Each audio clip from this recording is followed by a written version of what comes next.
ಜೈ ಶ್ರೀ ಗುರುದೇವ್. ಎಲ್ಲರಿಗೂ ನಮಸ್ಕಾರಗಳು. ಇದು ನಮ್ಮ ತನ್ವಿಯ ದಿನಕ್ಕೊಂದು ಕತೆ ಯೂಟ್ಯೂಬ್ ಚಾನಲ್. ಈ ಕತೆ ನಿಮಗೆ ಇಷ್ಟವಾಗಿದ್ದರೆ ಪ್ಲೀಸ್ ಲೈಕ್ ಮಾಡಿ, ಶೇರ್ ಮಾಡಿ ಮತ್ತು ಸಬ್ಸ್ಕ್ರೈಬ್ ಮಾಡಿ.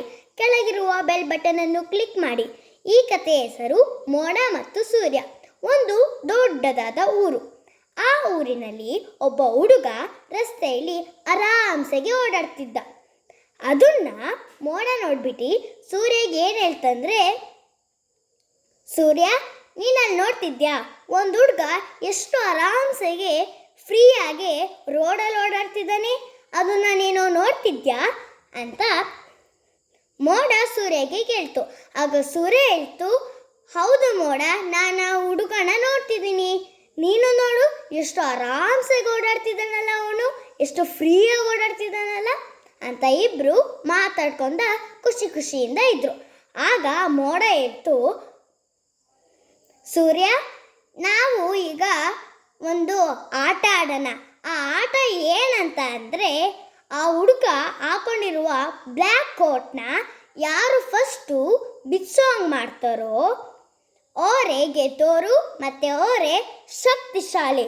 ನೋಡೋಣ, ನಾನು ಶಕ್ತಿಶಾಲಿನೋ ಅಥವಾ ನೀನು ಶಕ್ತಿಶಾಲಿನೋ ಅಂತ. ಆಗ ಸೂರ್ಯ ಹೇಳ್ತು, ಆಯಿತು, ಆ ಆಟನ ಆಡೋಣ. ಫಸ್ಟು ನಿನ್ನ ಸರ್ದಿ, ಆಮೇಲೆ ನನ್ನ ಸರ್ದಿ. ಇವಾಗ ನಿನ್ನ ಸರ್ದಿ ಅಲ್ಲ, ಹೋಗು, ಅದು ಏನು ಮಾಡ್ತೀಯೋ ಅಂತ ಆ ಸೂರ್ಯ ಮೋಡಗೆ ಹೇಳ್ತು. ಆ ಮೋಡ ಹೋಗ್ಬಿಟ್ಟು ಆ ಹುಡುಗನ ಹತ್ರ ಜೋರಾಗೆ ಗಾಳಿ ಬೀಳ್ಸೋಕ್ಕೆ ಶುರು ಮಾಡ್ತು. ಆಗ ಆ ಹುಡುಗನಿಗೆ ತುಂಬ ಚಳಿ ಆಯಿತು. ಅದಕ್ಕೆ ಆ ಹುಡುಗ ಬ್ಲ್ಯಾಕ್ ಕೋಟಿಂದು ಬಟನ್ಸ್ನ ಹಾಕೊಂಡ. ಅದು ತುಂಬ ಗಾಳಿ ಬೀಳ್ಸೋಕ್ಕೆ ಶುರು ಮಾಡ್ತು. ಆದರೆ ಆ ಹುಡುಗನಿಗೆ ತುಂಬ ಚಳಿ ಆಯ್ತಲ್ಲ, ಅದಕ್ಕೆ ಕೋಟಿನ ಬಟನ್ನ ಹಾಕೊಂಡ. ಎಷ್ಟು ಗಾಳಿ ಬೀಳ್ಸ್ರೂ ಚಳಿ ಆಯಿತು. ಅದಕ್ಕೆ ಆ ಸೂರ್ಯ ಇಟ್ಟು, ನೀನಂತೂ ಅವನು ಹಾಕೊಂಡಿರೋ ಕೋಟ್ನ ಬಿಡಿಸ್ಲಿಲ್ಲ, ಇವಾಗ ನನ್ನ ಸರ್ದಿ, ಈ ಕಡೆ ಬಾ ಅಂದ್ಬಿಟ್ಟು ಸೂರ್ಯ ಅವನ ಮುಖನ ಹತ್ರ ತುಂಬ ಬೆಳಕು ಬಿಡೋಕ್ಕೆ ಶುರು ಮಾಡ್ತು. ತುಂಬ ಬೆಳಕು ಬಿಡೋಕ್ಕೆ ಶುರು ಮಾಡ್ತು. ಆಗ ಹುಡುಗನಿಗೆ ತುಂಬ ಸೆಕೆ ಆಯಿತು, ತುಂಬ ಸೆಕೆ ಆಯಿತು.